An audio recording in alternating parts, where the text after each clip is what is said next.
we got out of that one. And then when I came into New York, when I started going to school at St. Francis College, downtown Brooklyn, I saw a band that I liked, which was Joy Rider and the Davis Ryder Band. And I was like, wow, you guys are great. I go, how often do you play? They go, as often as we can get paid. We'll play. We'll play anywhere as long as we can play. You know? And back then, there was hardly any places to play. This is like 74. You know, CB's was just opening up, you know what I mean? And Max's wasn't fully converted over to rock and roll the whole way. So it was like little places, but like back then, you know, back then it was a different era. I'm Italian.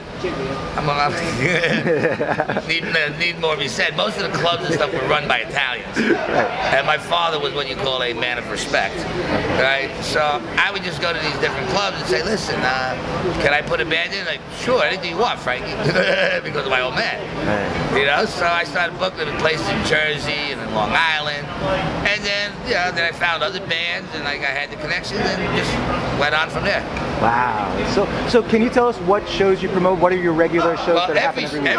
Every Sunday, I do Wind Down Sunday at Otto's Shrunken Head. Right. It's a great little tiki bar on 14th Street between Avenues A and B.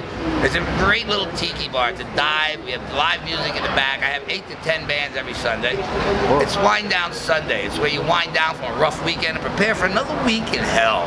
Right? And at the end of the night, we have what we call the Sofa King Wild Jam.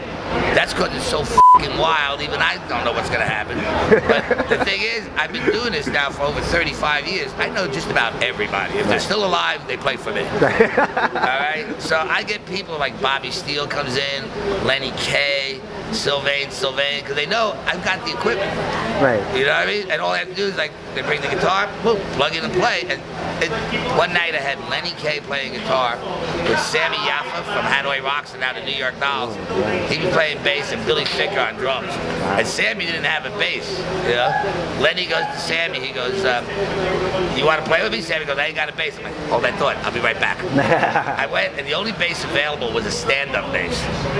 Right, so I was like, and it was from a band from New Mexico, and the reason I booked them was because they were friends with the horn player in Sammy's band, Madwana. Okay. So I said, can Sammy use your bass? And they were like, Sammy plays guitar. I'm like, you don't know who Sammy Yaffa is. I go, that's like, that was original Hanoi Rocks when he was 16. I go, and like 5 years of Joan Jett, and now New York Dolls. Yeah. And they were like, oh, okay. So I go to Sammy, I go, hey Sammy, I got your bass. He goes, what kind? I was like, you killing me here. I said, you know how to play it, right? He goes, been a couple of years. I go, how many? He goes, 10 or 12. I go, it's like a bicycle. He goes, fuck you, give me more drink tickets. You know? So,